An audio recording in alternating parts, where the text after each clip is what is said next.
اشہد ان لا الہ الا اللہ۔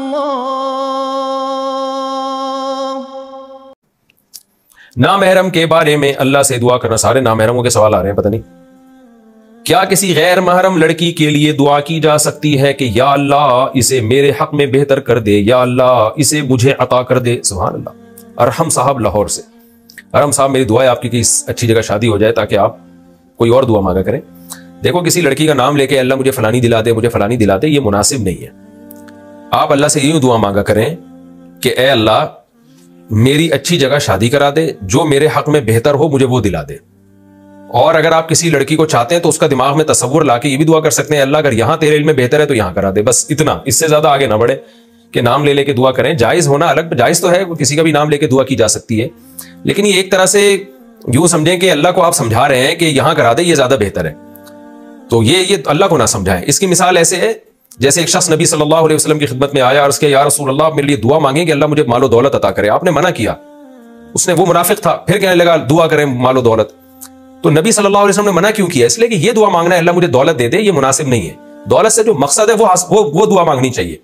دولت کا مقصد کیا ہے؟ آپ کی زندگی عافیت سے گزرے، آپ میں استغنا ہو، آپ کی زندگی پرسکون ہو جائے، تو اللہ سے یوں دعا مانگے اللہ مجھے کشادہ رزق حلال دے دے، اے اللہ مجھے استغنا عطا فرما، میں کسی کے سامنے ہاتھ نہ پھیلاؤں، حلال کشادہ رزق برکت والا، تو یہ دعا مانگے جائیں۔ اے اللہ میری اتنی تنخواہ کر دے، 50 لاکھ کر دے، 1 کروڑ کر دے، یہ نامناسب الفاظ ہیں، اس لیے کہ اس کا مقصد ہے، یہ دعا میں آپ گویا اللہ کو سکھا رہے ہوتے ہو کہ مجھے پیسے سے مطلب ہے، مجھے پیسے سے جو مقصد ہے نا وہ مقصد سے مطلب نہیں ہے، میرا مقصد ہی پیسہ ہے۔ اب آپ یہ کہہ رہے ہو مجھے فلانی چاہیے، فلانی لڑکی سے شادی کرا دے، اس کا مطلب آپ کا مقصد ہی فلانی لڑکی بن چکی ہے، حالانکہ شادی کا مقصد تو سکون، اطمینان اور ایک کامیاب لائف ہوتی ہے۔ تو وہ اللہ سے یوں دعا مانگے جو ایسی ہو وہ والی دلا دے مجھے۔ تو اب ہو سکتا ہے وہ آپ اللہ کے علم میں آپ کے لیے بہتر نہ ہو۔ اچھا یہ جو ڈیڑھ ہوشیاری ہو رہی ہے کہ اللہ اسی کو بنا بھی دے ایسا، تو یہ بھی ڈیڑھ ہوشیاری ہے۔ بھائی آپ اللہ سے سیدھا سیدھا دعا کریں کہ اللہ مجھے نیک صالح بیوی عطا فرما، جو میرے لیے بہتر ہو، مجھے اس سے محبت ہو، اس کو مجھ سے محبت ہو، ایسی عطا فرماتے، بس یہ دعا مانگا کریں۔ وہ ہوگی تو اللہ کے علم میں تو اللہ اس کو عطا کر دے گا، وہ نہیں ہوگی تو اس کے علاوہ کوئی اور دے دے گا آپ کو۔ تو اس طرح سے نام لے کے دعائیں مانگنا اور یا اسپیسیفک اس طرح کی چیزیں مانگنا یہ نامناسب ہے۔ اس سے جو مقصد ہے وہ دعا مانگنی چاہیے کہ اس سے آپ کا مقصد کیا ہے۔ مقصد ہے سکون کی زندگی، تو سکون کی زندگی مانگے اللہ تعالیٰ سے۔ وہ جو آیا تھا نا منافق کے، مجھے آیا نبی آپ دعا مانگیں کہ مجھے دولت مل جائے، پھر جب اس کو دولت ملی ہے تو اس نے صدقے دینے سے انکار کر دیا، تو پھر اللہ کی طرف سے وعید آئی تو اس کو احساس ہوا، پھر وہ نبی کے پاس صدقہ لے کر آیا، آپ نے منع کر دیا، پھر ابو بکر کے پاس صدقہ لے کر آیا، آپ نے منع کر دیا نبی کے انتقال کے بعد، پھر حضرت ابو بکر کے انتقال کے بعد حضرت عمر کے پاس آیا صدقے کا مال لے کے، حضرت عمر نے بھی انکار کر دیا کہ جب نبی نے پہلی دفعہ آپ سے مطالبہ کیا تھا آپ نے کیا کیوں نہیں؟ کیا مطلب؟ اس کو اللہ نے مال دیا اور آزمائش میں ناکام ہو گیا پھر وہ۔ تو اس لیے بھائی اللہ سے بس عافیت مانگا کرو۔ نکاح سے پہلے ہونے والے شوہر کے لیے دعا کرنا، یعنی ہونے والے شوہر کے لیے نکاح سے پہلے دعا کرنا، بھی ہوا نہیں ہے، ہونے والا ہے۔ میری خالہ کا بیٹا مجھے پسند کرتا ہے، میں بھی اسے پسند کرتی ہوں، گھر والوں نے ہمارا رشتہ بھی لگا دیا ہے، کچھ وجوہ سے ابھی ہمارا نکاح نہیں ہو رہا ہے، کیا میں جلدی نکاح ہونے کی دعا مانگ سکتی ہوں؟ نیز اگر اس کی طبیعت خراب ہو تو کیا میں اس کی صحت کے لیے دعا مانگ سکتی ہوں یا اس کے کاروبار میں ترقی کی دعا مانگ سکتی ہوں؟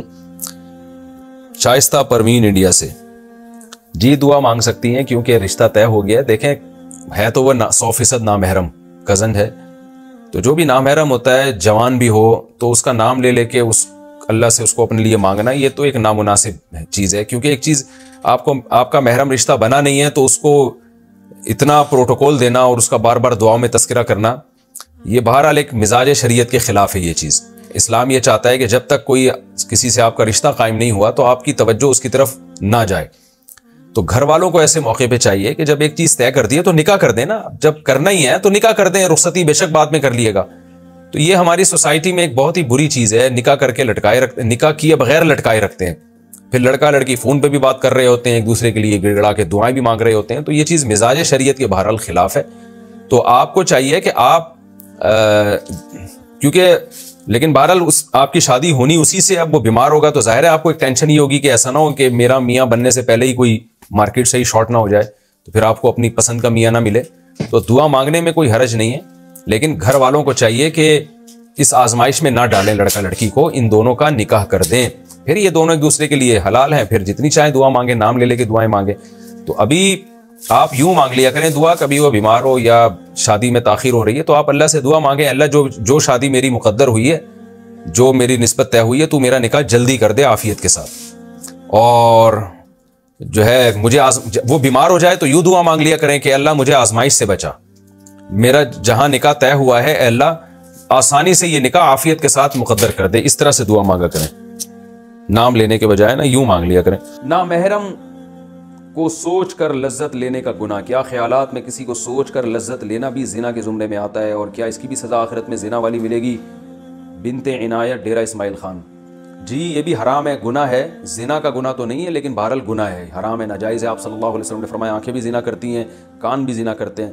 تو ظاہر ہے کان کا زنا کیا ہے؟ نامحرم کی باتیں سن کے لذت حاصل کرنا، دیکھنا، دیکھ کے لذت حاصل کرنا، یہ آنکھوں کا زنا ہے. تو یہ سوچ کے لذت حاصل کرنا یہ دل کا زنا ہے. وضو میں آنکھوں کو کتنا دھوئیں؟ کانوں اور آنکھوں کی صفائی کے بارے میں کیا حکم ہے؟ کیا ہر وضو میں آنکھوں کی صفائی کرنا ضروری ہوتا ہے؟ عبداللہ ملتان.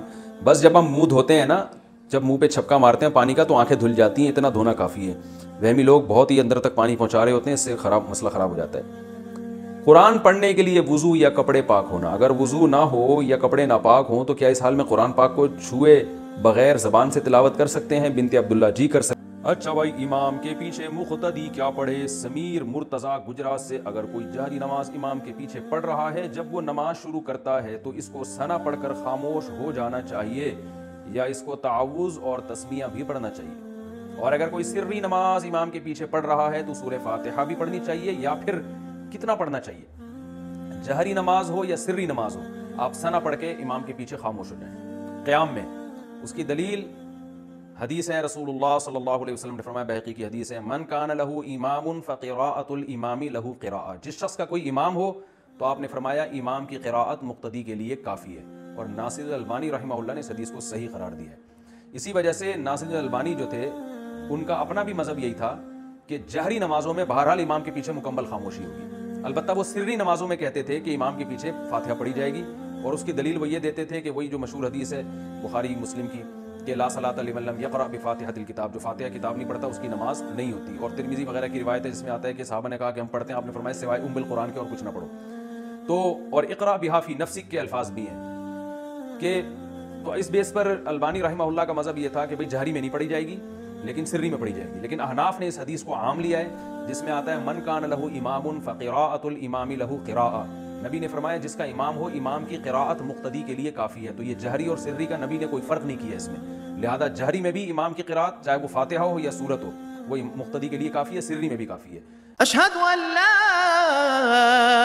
الہ الا اللہ